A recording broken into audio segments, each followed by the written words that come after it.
o buenos días. Hola, Hola. ¿qué tal? ¿Me puedes escuchar? Sí, te escucho. ¿Y tú?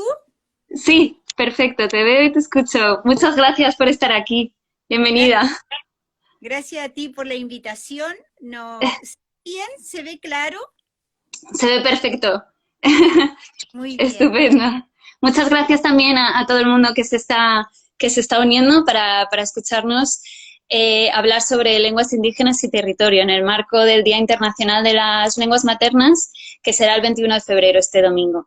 Estamos organizando en Survival International una serie de charlas con varios personajes indígenas para hablar sobre el tema de lenguas indígenas, pero también conectado con territorio. Y hoy tenemos el grandísimo honor de tener a Lisa Loncón con nosotros.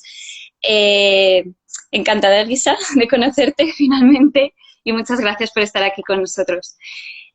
Bueno, primero presentar a Elisa un poquito rápidamente. Elisa es doctora en Humanidades por la Universidad de Leiden, en Holanda, doctor en Literatura por la Pontificia Universidad Católica de Chile, magíster en Lingüística por la Universidad Autónoma Metropolitana de México, profesora de Estado, mención inglés por la Universidad de la Frontera de Temuco, Chile. Y además actualmente es académica del Departamento de Educación de la Universidad de Santiago de Chile y profesora externa de la Pontificia Universidad Católica de Chile, además de coordinadora de la Red por Derechos Educativos y Lingüísticos de los Pueblos Indígenas de Chile. Una muy buena historia académica, pero activista ahí también, Elisa, hay que decirlo. Y bueno, tus líneas de investigación son en general educación intercultural bilingüe, lenguas y culturas indígenas, neologismos y todo dentro del marco de tu lengua materna, ¿verdad? Que es el mapuche o mapuzungún.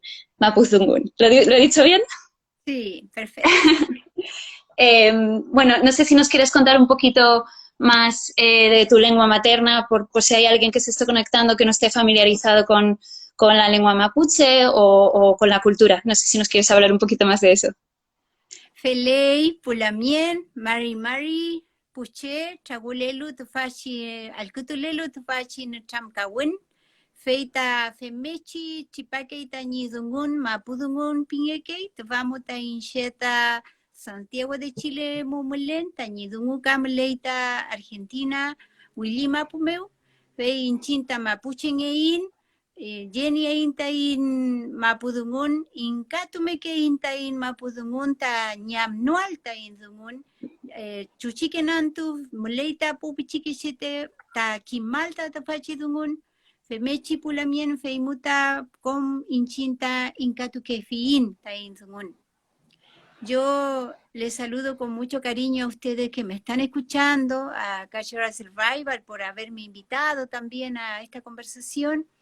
Le hablé en extenso algo de mi lengua para que conocieran cómo suena, cómo se siente también, cómo se sienten ustedes. Yo, al hablarle yo mi lengua, a nosotros nos condujeron a escuchar el castellano sin habernos pedido permiso ni nada, así a secas, y fue un proceso de bastante violento para nuestras antiguas generaciones y lo que sigue siendo para los niños que no son hablantes de castellano, que cada vez son menos, pero siguen habiendo. Ujú. Entonces, una violencia injustificada contra la condición humana, porque como condición humana nosotros tenemos el lenguaje que recibimos en el territorio donde nacimos. Lo hemos recibido de nuestros antepasados y no hay ningún idioma que sea mejor que otro. Todos nos permiten comunicarnos. Lo malo es que quienes han ido controlando la política y la economía en nuestros países maniobraron contra nuestros derechos, contra nuestros recursos naturales y también con nuestra condición humana para aminorar la condición humana, para ellos tener mayor espacio de hacer el extractivismo de nuestras tierras, ¿no? Entonces, así han dañado profundamente la identidad indígena, han disminuido la diversidad lingüística, han disminuido la posibilidad de resolver problemas que tiene las sociedades pluriculturales, porque no toda la solución puede pensarse que tenga que venir solo del sistema del pensamiento eurocéntrico. Nosotros como pueblo originario conocemos nuestros territorios y sabemos que una planta nos puede curar, que una planta nos puede alimentar, etcétera. Además de tener esta convivencia de ternura con la naturaleza, pues la naturaleza también sana. Y hoy día que estamos todos en COVID, sabemos, por ejemplo, cuán falto estamos de vitamina D, y por qué no las tenemos, porque hemos estado encerrados. Y eso nos pone en una condición de mayor vulnerabilidad. Y los pueblos originarios nos hemos instalado de caras a la naturaleza en una convivencia de reciprocidad, pero también de ofrendando a la naturaleza, de considerar a la tierra, a los ríos, a la montaña como seres vivos como nosotros. Si nosotros nos merecemos respeto, si nosotros nos merecemos cariño, ternura, también se lo merecen los cerros, la naturaleza, la montaña, el río. No tenemos por qué dañarlos, pero el pensamiento eurocéntrico impuesto ha conducido a que la mayoría de la gente piense la naturaleza como un recurso explotable y destruible, ¿no? Pero por eso tenemos el problema del calentamiento global también. Exacto, sí, lamentablemente es así. Bueno, ya has tocado muchos de los temas de los que te quería preguntar, hablando del COVID y bueno, y también haciendo hincapié en cómo estamos viendo cómo esta nueva enfermedad está, bueno, está diezmando a la población mayor, que son en realidad los guardianes del conocimiento y de lenguas. Y bueno, también resaltar el hecho de que cada 2 semanas se desaparece una lengua en el mundo. Ahora mismo hay unos 7.000 idiomas en el mundo y el 40% está en riesgo de extinción. En Survival International, bueno, nosotros existimos para evitar la aniquilación de los pueblos indígenas y de la cultura y para promocionarles una plataforma desde la cual dirigirse al mundo y para que puedan dar testimonio de la violencia genocida y de la esclavitud y del racismo al que se enfrenta. Es por ello que somos muy conscientes de que cuando muere una lengua, muere un poco de la diversidad humana. También, por supuesto, queremos resaltar el trabajo de líderes indígenas y activistas como tú en la revitalización y en la recuperación del lenguaje y el papel que juega en la autodeterminación de los pueblos. No sé si nos quieres contar un poco más, Elisa, del trabajo que haces en tu comunidad y el impacto que este trabajo tiene en el presente y en el futuro de la cultura y de la lengua mapuche. Bueno, la verdad es que los pueblos originarios y el pueblo mapuche también, yo le comentaba anteriormente a otra entrevista, le decía de que hemos tenido que llevar vidas paralelas, por un lado, tomar el rumbo de lo que es la escolarización, la especialización, el logrado académico, cualquiera sea la formación, pero hemos buscado la formación académica. No todo lo hemos podido alcanzar, con mucho esfuerzo algunos lo hemos alcanzado y la gran mayoría no ha podido, dadas las brechas económicas, la brecha que establece la pobreza y todo eso. Pero por otro lado, a nivel de las comunidades, donde están asentadas las comunidades en sus territorios, tienen un sistema propio de cómo entender el mundo y debilitado, tal vez con menos lengua, con menos práctica, con mucha destrucción de la naturaleza, pero lo siguen gerenciando, desarrollando. Entonces, por ese contexto se ha podido mantener y resistir la lengua, el conocimiento propio, la memoria, la cultura, comidas típicas, el tejido, y obviamente también la crianza de los niños, porque yo vengo de una generación donde existía el salario. En mis comunidades, las comunidades originarias no tienen salario. ¿Y cómo sobrevivimos a la pobreza? Fue a través del trabajo.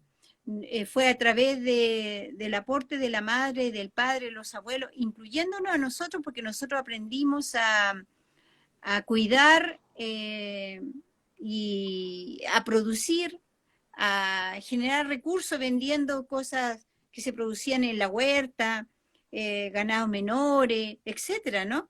Entonces, hay un conocimiento todavía existente de sobrevivencia de la naturaleza, saberes ancestrales necesarios, completamente territoriales, algo de soberanía alimentaria, para no morirse de hambre, qué tenemos que hacer. ¿Qué tenemos que hacer aquí, por ejemplo, que sabemos en Chile es un lugar muy de mucho terremoto, y tenemos saberes de que dónde hay que construir la casa y qué pasa en caso de terremoto, dónde te tienes que subir. Todos son saberes instalados que son de la cultura originaria, frente a los otros saberes que yo te decía. Entonces, el tema del COVID generó esta crisis civilizatoria, una crisis que era más en todos los ámbitos, políticos, económicos, culturales, médicos, porque pasamos un año sin la vacuna y hoy día se está vacunando también acá en Chile, pero yo pregunto, ¿cuánto tiempo de inmunidad vamos a tener con esa vacuna? Todavía no se sabe. O sea, seguimos y vamos a tener que seguir con el cubreboca, lavándonos las manos también, porque no sabemos. Entonces, a eso se ha llegado con una visión de la cultura que puso que dio la espalda a la naturaleza y nos convocó a vivir de manera ultra concentrado los seres humanos, ultra concentrados los animales, y si estamos ultra concentrados en espacio, obviamente que estamos propensos a mantenernos los bichos y a traspasarnos los bichos y a seguir reproduciendo las enfermedades. Y ahí es que donde las culturas originarias tienen otra manera de entender y aportar a este mundo del conocimiento, y es lo que nosotros hacemos como académicos, como profesores, y no solo eso, porque yo también me voy muy en contra de cuando hablan aquí se habla de la intelectualidad indígena. A veces a mí me dicen, bueno, una parte de la intelectualidad indígena. A mí no me gusta, porque ese concepto me dicen intelectual indígena por haber estado en la academia, por tener el grado que tengo. Pero un sabio indígena que no fue a la academia sigue siendo un intelectual, sigue siendo una persona medicinal, sigue siendo una gran intelectual que conoce el mundo de la medicina, de la sanación, ¿te fijas? De las relaciones cósmicas que hay entre la Tierra, la estrella, los volcanes, porque hay relaciones cósmicas que interfieren en nuestra salud, y la física cuántica algo ha avanzado en eso, pero eso está muy instalado dentro de los pueblos originarios. Entonces, creo que lo que necesitamos nosotros son oportunidades para incidir, gerenciar formas de salud más sin que den la espalda a la naturaleza y sin que nos demos la espalda entre nosotros mismos, porque los sistemas que tenemos ahora son profundamente segregacionistas y también muy mediados por el patriarcado, y también la segregación es social y es cultural. Entonces ahí hay mucho que aportar desde el trabajo que hacemos nosotros como académicos. Yo me he encargado al estudio lingüístico, me he encargado a recopilar también la oralidad, la memoria oral, y he trabajado mucho la memoria oral, el relato tradicional que se refiere a lo femenino. Justo porque hemos llegado a tal crisis del patriarcado donde las mujeres hemos sido altamente violentadas y las mujeres indígenas todavía más violentadas. Y cuando yo me he visto violentada y cuando vi a mi madre violentada, cuando vi a mi abuela violentada, era como para entender de que cómo seguimos viviendo si con tanta violencia, y de todo tipo de violencia, no solo la patriarcal, también la económica, también tiene que ver con la violencia de la alimentación, cuando no tuvimos de qué comer, por decirte, son tipos de violencia. Entonces, ahí me ha acunado la oralidad, la memoria, y hay cuentos tan hermosos, relatos tan hermosos que nos vinculan a las mujeres con la fuerza femenina de la naturaleza, fuerza femenina de la tierra, con el mar, con el río, con el arco iris, con las estrellas. Entonces, te hace pensar que tu condición femenina no está solamente en este cuerpo, sino que está más allá, con el mundo que te rodea. Y si tú te piensas así, que no estás desconectada con ese río, con ese arco iris, tu, tu incidencia y tu fuerza es mucho más grande. O sea, no eres el sexo débil, así, a seca.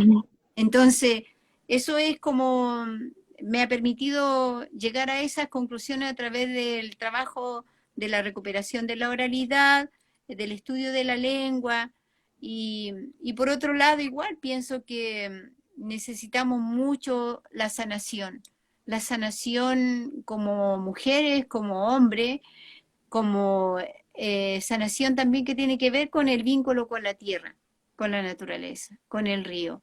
Y me preocupa profundamente que nos estemos quedando sin tierra, sin recursos naturales.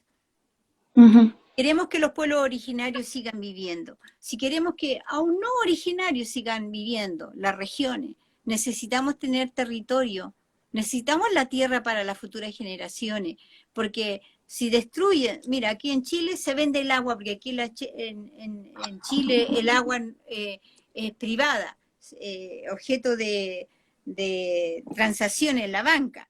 Entonces, si secamos todos los ríos, si vendemos todas las aguas de los ríos para ir a producir las mineras y el litio y todo lo demás en el norte, ¿qué vida le dejamos a las futuras generaciones en las regiones? ¿Qué vida le dejamos a los mapuches? ¿Te fijas? Entonces, la defensa de una persona indígena en cualquier lugar que se encuentre, en la comunidad, sea académica o no académica, tenemos un deber ético de defender nuestra vida, y esa vida está conectada con la naturaleza. Hay que defender el río, la montaña, como se defiende la lengua, como se defiende la filosofía, el conocimiento, la salud. Y eso es yo lo aprendí, no me lo enseñó la academia, me lo enseñó este diálogo entre ir a la academia y la comunidad, la dirigencia indígena, y la organización indígena. Entonces, hay muchos conocimientos en nosotros que son gerenciados a partir de nuestras propias culturas. Y yo estoy muy agradecida de mi pueblo en ese sentido.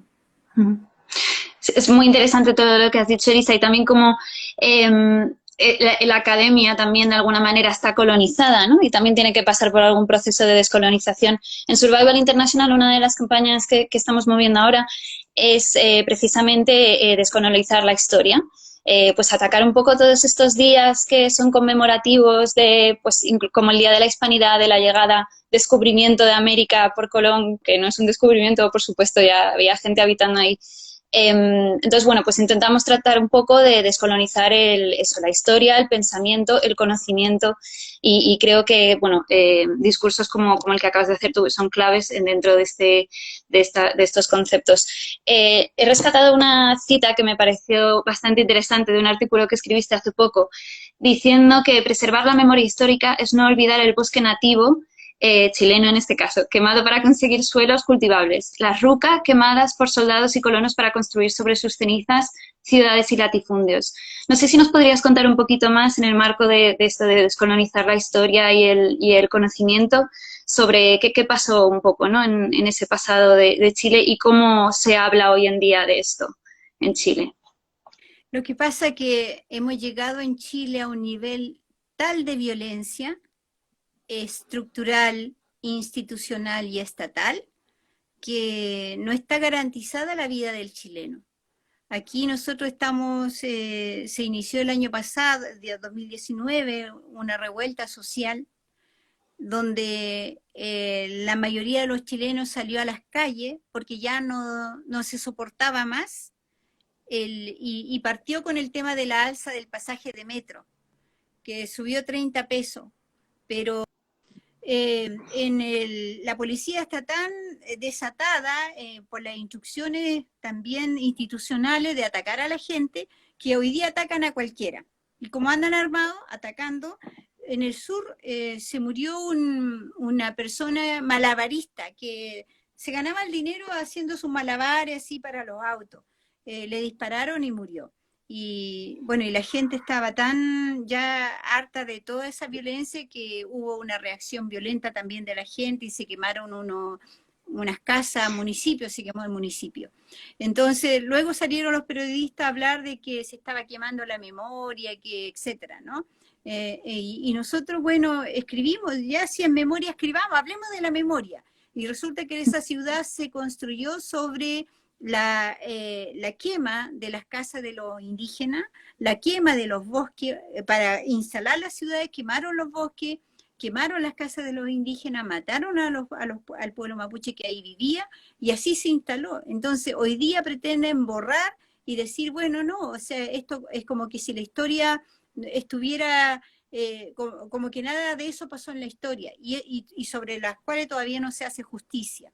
Entonces, por eso es que creemos de que si vamos a hablar de la historia, tenemos que dar espacio para que se hable de la otra historia, que no sea solo la historia oficial, porque la historia oficial niega la base de cómo se construyó la sociedad, cómo se construyeron las ciudades, y habla de que y no habla de la violencia que ejerció para crear las ciudades, para crear los municipios, y no se habla de la violencia de las regiones.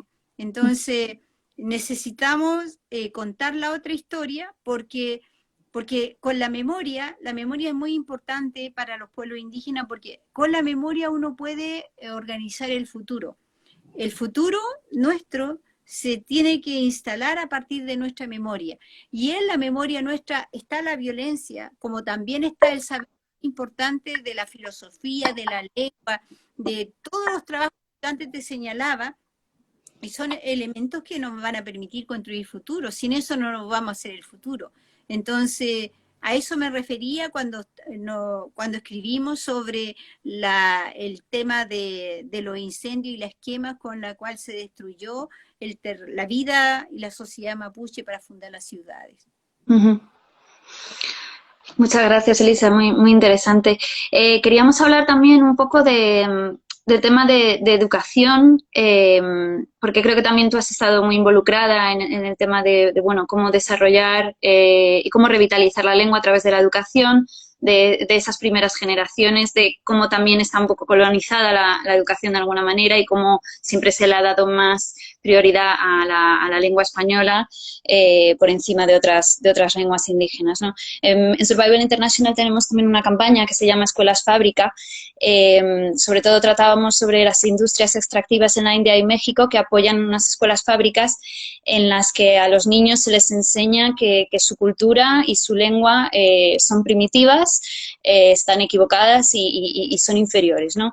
Y se les prohíbe hablar su lengua materna en la escuela. Entonces, bueno, eso es como entendemos que es la causa fundamental de la desaparición de las lenguas, en realidad. No sé si nos puedes hablar un poco de la relación entre educación y la desaparición de las lenguas originarias en el caso que tú conoces. Sí, mira, nosotros acá en Chile tenemos 9 pueblos originarios, y la verdad es que de esos 9, 4 son los que tienen todavía la lengua medianamente activa. El pueblo más numeroso es el pueblo mapuche, y estamos hablando de casi 1.700.000 mapuche, y de una población indígena de 2 millones, casi 300.000 habitantes. Sin embargo, de ese 1.700.000, el 10% estaría hablando la lengua mapudungún hoy día. Y esa realidad se debe a que aun cuando hoy día los estados modernos han acuñado la educación intercultural bilingüe dentro de la legislación, se hace sin una política lingüística para la refuncionalización de las lenguas. Más bien se hace a nivel simbólico, o sea, queda como un lindo símbolo para una ley general de que se diga que se reconoce la educación bilingüe, pero en la práctica no se garantiza el uso y la función social del idioma. Los idiomas tienen la función social de comunicarse, esa es la función básica de poder nosotros comunicarnos en la lengua. Sin embargo, ¿qué ocurre? Es que, bueno, acá en Santiago, por ejemplo, se van a algunas estaciones de metro letreadas, rotuladas con la lengua indígena y al lado del castellano, pero nadie lee la lengua indígena sino el español. O sea, no tiene ninguna función social ahí, es simplemente un símbolo. Entonces, por eso es que la educación bilingüe, intercultural bilingüe, no ha producido, no es más hablante de lo que debiera lograr, porque no está planificada la educación bilingüe para aumentar los hablantes y para aumentar la función social. ¿Y por qué no? Porque no existe una política de normalización del uso de las lenguas. Si fuera normal el uso de las lenguas, y si el Estado estuviera bien de acuerdo con que esta sociedad sea plurilingüe y que los indígenas tenemos derechos lingüísticos, nosotros debiéramos tener acceso al uso oral y escrito del idioma, y si necesitamos escribir qué sé yo, un certificado de nacimiento, de fusión, de casamiento, cualquier relación escrita también debiera ser en lengua indígena de los pueblos. Y ahí tendría una función concreta el idioma frente al español, porque todo lo que es función formal la tenemos que hacer en español, y nuestras lenguas quedan de lado. Nuestras lenguas se mantienen en la oralidad solamente porque nosotros las hablamos, pero tampoco llegan a los medios de comunicaciones, en la televisión pública, no está, en las instituciones públicas no está. Entonces, la muerte de las lenguas se debe a la deficiente política estatal respecto a la protección de la diversidad lingüística cultural. Los estados han firmado todos los convenios internacionales que promueven la defensa, la protección de la diversidad lingüística cultural. Sin embargo, llegan a un nivel de uso a nivel, como les decía, simbólico, y no pasan a aumentar la función social de la lengua. Entonces, lo que se debiera hacer es avanzar en hacer normalizar la lengua, y eso significa planificar estatus y corpus de la lengua, o sea, subir el estatus social de la lengua, minorizar a minoritaria, pero también avanzar en lo que es la escritura del idioma, la forma estándar de las lenguas. Yo me dedico a la neología, creación de nuevas palabras en función del mundo actual, por ejemplo. Todos debiéramos tener institutos grandes, formados por profesionales hablantes que se dediquen al desarrollo lingüístico, porque es un trabajo técnico, académico, que nosotros lo podríamos hacer si tuviéramos los recursos económicos para eso, pero los estados nos dejan recursos para el trabajo de las lenguas indígenas. Entonces, por eso es que nuestras lenguas están amenazadas, y en todas partes están amenazadas con desaparecer, porque los estados a lo máximo han llegado al uso simbólico del idioma, pero no al uso del desarrollo de las funciones sociales y el aumento de hablantes. Y eso estamos muy mal, porque ni siquiera tenemos educación intercultural bilingüe para todo, porque además tenemos que luchar contra la mentalidad racista que promueve en la escuela, y la historia que tú cuentas, pues la historia oficial es completamente racista. Habla de los indígenas como pasado, habla de los indígenas como bárbaros, habla de los indígenas borrachos, flojos, de puro racismo, y que no existen, y cuando los niños indígenas están sentados ahí mismo en el salón de clase. Entonces, eso se puede corregir si nosotros tenemos una educación intercultural para todo, entendiendo que la interculturalidad respeta al otro, respeta el derecho del otro, respeta que piense distinto, que tiene una manera de entender el mundo diferente, pero también reconoce la importancia de la lengua. Y por otro lado, las lenguas indígenas no se enseñan al resto de los chilenos acá en Chile. ¿Y cómo van a ser lenguas funcionales si después con los chilenos hay que volver de nuevo al castellano, ¿no? Nosotros los indígenas ya sabemos el español, ¿Y por qué los chilenos no pueden aprender una lengua originaria? O sea, ¿les va a hacer daño a su cuestión cognitiva? Para nada. Le va a potenciar el desarrollo del lenguaje, los sistemas, le va a enriquecer los sistemas fonéticos que tienen instalados en su cerebro, va a avanzar en la capacidad de comprender la diversidad, o sea, sin número de riqueza. El único obstáculo que tenemos hoy día es el racismo exacerbado que existe y que minoriza a las naciones originarias. Qué necesario todo lo que dices, Elisa. Entiendo entonces bueno, que el paso adelante es institucionalizar, ¿no? De alguna manera las lenguas indígenas y originarias y así, bueno, poder avanzar y revitalizar. Normalizar su uso en la sociedad y necesitamos estados plurilingües. Nosotros hoy día estamos hablando, yo como ahora estoy de candidata constituyente para escribir la Constitución, estamos demandando una constitución plurinacional e intercultural. Y lo plurinacional basado en el reconocimiento de las naciones preexistentes y que están ya instalados en la Declaración de las Naciones Unidas sobre los Derechos de los Pueblos Originarios, y dentro de eso el derecho a la libre determinación, los derechos al territorio, los derechos a mantener tu lengua, tu cultura, tu historia y tu forma de organización, entre otros. Y eso ya lo reconocieron los estados. Ahora lo que queremos es que se aplique, ¿no? No es que vamos a formar otro estado, que vamos a crear frontera, donde hasta aquí nomás llegan los no indígenas y de aquí ya no pasa. No, no, no, sino convivamos en el respeto de los derechos que nos corresponden a cada uno de los pueblos que integramos esta nación que se llama Chile. Y ya, bueno, para volver un poco otra vez al tema que nos traía aquí, que eran lenguas indígenas, territorio, y un poco conectarlo también con otra campaña que tenemos en Surviving International, que es sobre, bueno, descolonizar la conservación. Y como hay modelos conservacionistas, cuando se crean áreas protegidas, sobre todo, por ejemplo, hay parques naturales en África, bueno, que puede sonar muy bien, ¿no? Porque es crear un área protegida, pero muchas veces se expulsa a comunidades y a pueblos indígenas de sus tierras, ¿no? Para llevar a cabo estos proyectos de conservación.